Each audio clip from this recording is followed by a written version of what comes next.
Hello again. So lesson 3, finally we add another note.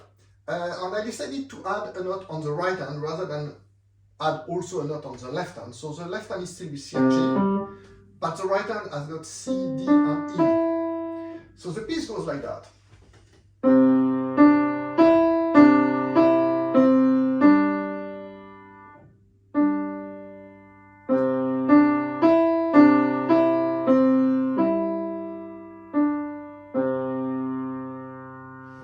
As usual, learn the right hand first and then learn the left hand.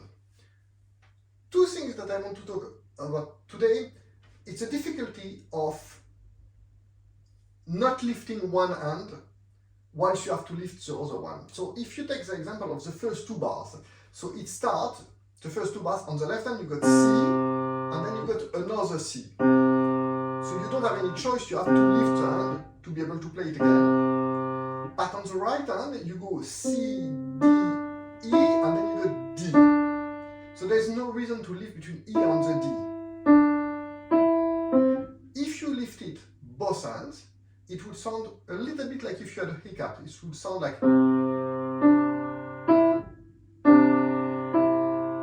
which is not as nice as.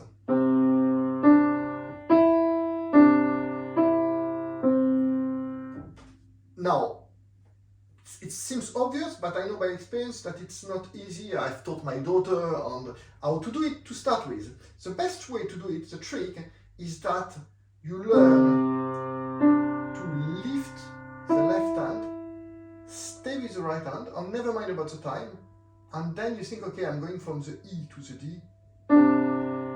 So you think, okay, I'm lifting, and then I'm playing again.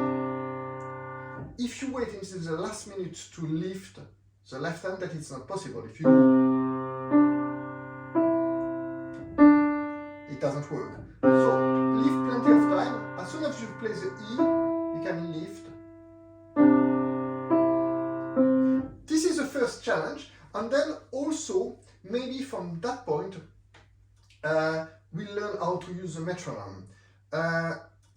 I always say that there are sort of 3 secrets about learning to play the piano well, and if you don't do one of them, you will go really slowly and it's not going to work.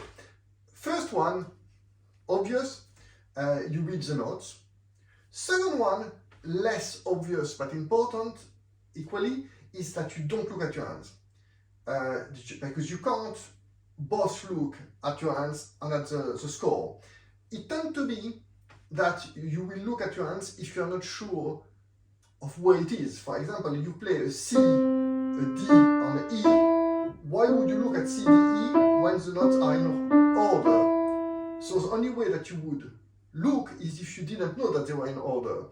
So it's important to know it. So that's the first thing. And so the first 2 things are to read the notes well so that you can recognize them, not to look at your hands, and the third thing is rhythm.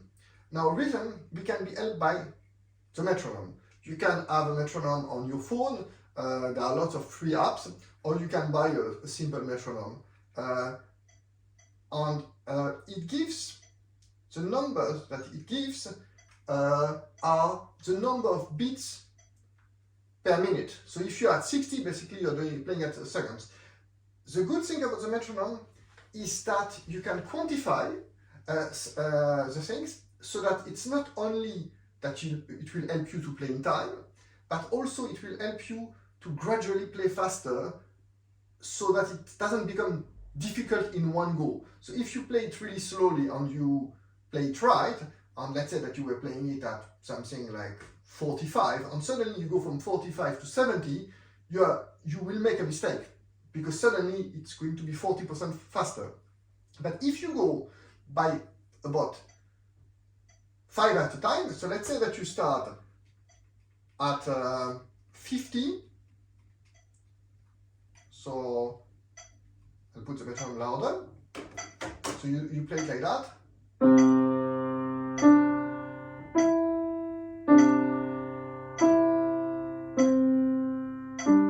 And you see that it's working, then you go to 55.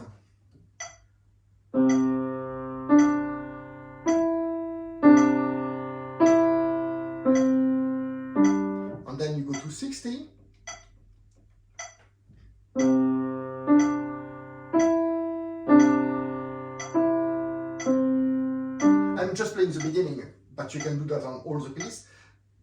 And eventually you climb up until you reach the real speed of the piece. So in this case, 96, so you go to 96.